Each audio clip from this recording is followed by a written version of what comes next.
देख रहे हैं आप, मैं हूं आपके साथ सुरभीर। रुक करते हैं बंगाल बुलेटिन की कुछ बड़ी खबरों की ओर। आज विश्वकर्मा पूजा है। विभिन्न कारखानों और विभिन्न प्रकार के वाहनों से पूजा की जाती है। हालांकि आज हमने एक अनोखी पूजा देखी। रेलवे स्टेशन पर तो बहुत से लोग पूजा देखते हैं, लेकिन रेलवे डिब्बे में ढोल की थाप पर पुजारी के मंत्रोच्चार के साथ धूप जलाकर और फल मिठाई और प्रसाद की व्यवस्था करके सभी धार्मिक अनुष्ठान का पालन करते हुए पूजा करना भी सौभाग्य की बात है।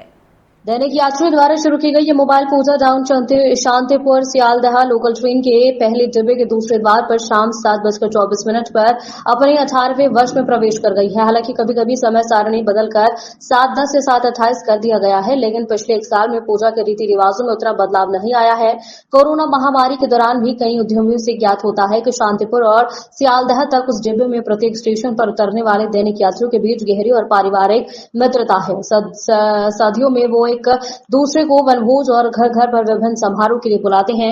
सदस्यों की संख्या जहां 17 वर्ष पूर्व लगभग 30 थी, वहीं अब 175 को पार कर गई है। शांतिपुर से सियालदह जाते हुए दिन का अधिक समय विश्वकर्मा द्वारा बनाए गए पूजों का व्यतीत होता है। चाहे कोई भी नौकरी, व्यवसाय, दुकान या कर्मचारी, फेरीवाला हो, परिवार के सदस्यों के बीच मित्रता का रिश्ता खून के रिश्ते से भी कम नहीं होता।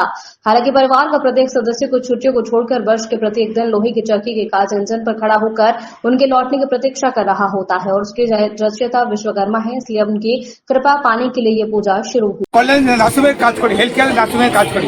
আমার এই বিশ্বকর্মা পুজোর সময় এলেই আমার সবার কথাই মনে পড়ে। যাক, বছর দিন সবাই ভালো কাটুক, এটাই বাবা বিশ্বকর্মার কৃপায় আমি ভালো বলি। সবাই যেন ভগবান মঙ্গল করে। অন্যান্য দিন তো একা একাই যাতায়াত করেন, আমি আজকে তো পরিবার কেউ আসতেও পারে না। আজকে পরিবারের ছেলে মেয়ে বউ আমার ছেলে মেয়ে বলতে নাই, আমি মার দিক দিয়ে অচল হয়ে গেছি। আমার মা চলে গেছেন তো 26শে বৈশাখ, আমার মা মারা গেছে।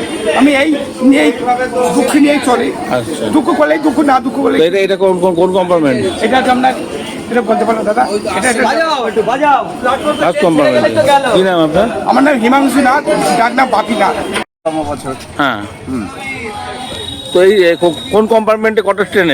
এটা 7:24 আর ডাউন শান্তিপুর। আমরা ফার্স্ট কম্পার্টমেন্টে ডেলি প্যাসেঞ্জাররা এই পুজো করে থাকি। কতজন মিলে এই পুজোটা করে আসছেন? প্রায় 100 প্যাসেঞ্জার আছে আমাদের। প্রথমের দিকে যখন আরম্ভ করেছিলেন তখন জনা 20-25 প্যাসেঞ্জার নিয়ে আমরা পুজোটা শুরু করেছিলাম। এই যে প্যাসেঞ্জারে যারা যান তারা তো বিভিন্ন ধরনের পেশার সঙ্গে যুক্ত, বিভিন্ন পেশায় তারা নিযুক্ত এবং সারা বছর যাতে আমাদের ট্রেনটা নির্বিঘ্নে চলে সেই উদ্দেশ্য নিয়ে আমরা এই পুজো। তো সেক্ষেত্রে এমনি রেল কর্তৃপক্ষের করতে কোনো অসহযোগিতা আসে না? অসহযোগিতা আসে না, আমরা তাদের কাছ থেকে পারমিশন নিয়ে আসি এবং তারা পূর্ণ সহযোগিতাই আমাদের সঙ্গে করে দেয়। কি কি আয়োজন হয় এখানে পুজো বলতে?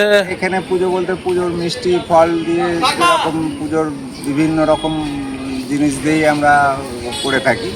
তাহলে তো ঠাকুর মশাইকেও যেতে হয়? হ্যাঁ, ঠাকুর পুজো করতে যেতে হয়। আমাদের মোটামুটি ব্যারাকপুর অব্দি চলে পুজো করতে। আচ্ছা, আর একটু সম্ভব হয় এটা? দেখেন, এটা হচ্ছে ঐকান্তিক প্রচেষ্টা, এটা সম্ভবপর হয়। এটা যে যার মতো করে তার দায়িত্ব বুঝে নিয়ে এই পুজোটা আয়োজন করে। এই পুজোর ধরুন কোনো কমিটি গঠন হয় না, কোনো কিছুই হয় না। একটা ট্রেন যাত্রীর যে সবার যে আন্তরিকতা, যে না আমরা ট্রেনে সফর করি, ট্রেনে প্রতিনিয়ত আমরা যাতায়াত করি, তারপরে ভিত্তি করে সবাই তার নিজের থেকে এটার প্রতি উদ্যোগী হয়, যার কারণে এটা সম্ভব। কত বছর ধরে মোটামুটি সকলে একসঙ্গে যাচ্ছেন? ধরেন আমি যাচ্ছি 18 বছর, কেউ রিটায়ার্ড হয়ে গেছেন, কেউ নতুন এসছেন, কেউ 5 বছর, কেউ 7 বছর, কেউ 10 বছর, কেউ 20 বছর, কেউ 25 বছর অবধি যাতায়াত করছে। পুজোটা কতদিন? 18 বছর। আর এমনি প্রত্যেকটা আলাদা আলাদা পেশাভিত্তিক মানুষজন আছেন তো? একদম লেবার শ্রেণীর থেকে একদম পুরো নবান্নের। बंगाल के मालदा में एक ट्रक और ई रिक्शा के बीच जोरदार टक्कर हो गई। इस टक्कर में 4 लोगों की मृत्यु हो गई है। पुलिस ने जानकारी देते हुए कहा, यह हादसा पुलिस थाना क्षेत्र के श्यामनगर में राष्ट्रीय राजमार्ग 12 पर हुआ है। रिक्शा पर गौरांगपुर के 4 सब्जी विक्रेता भी थे।